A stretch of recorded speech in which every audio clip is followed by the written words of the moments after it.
안녕하세요. 후만의 채널의 윤성만 작가입니다. 오늘의 주제는 인간의 범위는 어디까지일까입니다.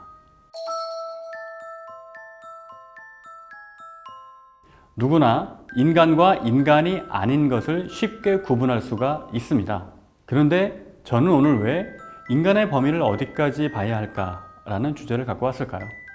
그동안 우리가 인류 역사에서 살아오면서 인간과 인간이 아닌 것을 따로 구별할 필요는 없었습니다. 그러나 미래 사회에는 인간의 범위를 꼭 규정해야 하는 일들이 벌어질 것입니다. 좀 더 다른 예를 들어보죠. 공각기동대나 로보캅의 사례를 보면 뇌는 인간이고 나머지는 모두 기계입니다.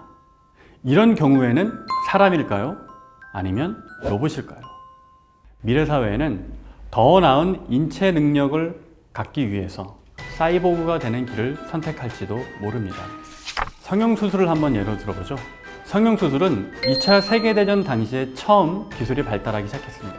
부상병을 치료하기 위해서 만들어진 게 바로 성형기술인데, 현재는 단순히 다친 사람을 위해 쓰이는 것이 아니라 미용 목적으로 오히려 더 많이 쓰이고 있습니다.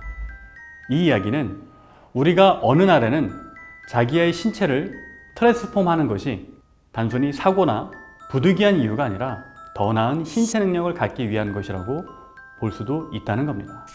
여기서 오랜 고전적인 질문을 하나 던져보겠습니다. 인간의 본질은 무엇일까요? 인간은 정신과 육체로 나뉘어 있다고 이야기를 합니다. 특히 종교에서는 육체보다 정신이, 육신보다 영혼이 인간의 본질에 더욱 가깝다고 말을 하죠.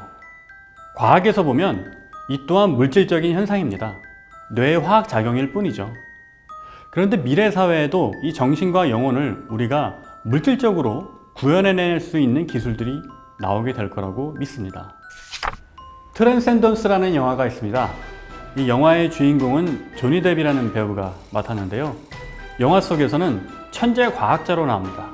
슈퍼컴퓨터의 개발을 앞두고 테러 단체의 공격으로 뇌사 상태에 빠지는데, 조니 뎁의 연인이 그를 너무 사랑한 나머지 조니 뎁의 뇌를 슈퍼컴퓨터에 업로드합니다. 그래서 이 슈퍼컴퓨터는 조니 뎁이 갖고 있던 기억, 의식, 감정을 모두 갖게 됩니다. 그렇다면 이 컴퓨터는 사람일까요? 아니면 기계일까요? 종교에서는 분명히 육신보다 영혼이 더욱 중요하다고 했습니다. 육체보다 정신이 더 중요하다고 이야기를 한다면 이 컴퓨터는 조니 뎁의 정신을 갖고 있기 때문에 사람이라고 불러야 할까요? 허황된 이야기처럼 들릴지 모르지만 우리의 과학기술은 이런 미래를 향해 가고 있습니다. 테슬라 모터스의 오너인 일론 머스크가 몇 년 전에 뉴럴링크라는 회사를 설립했습니다.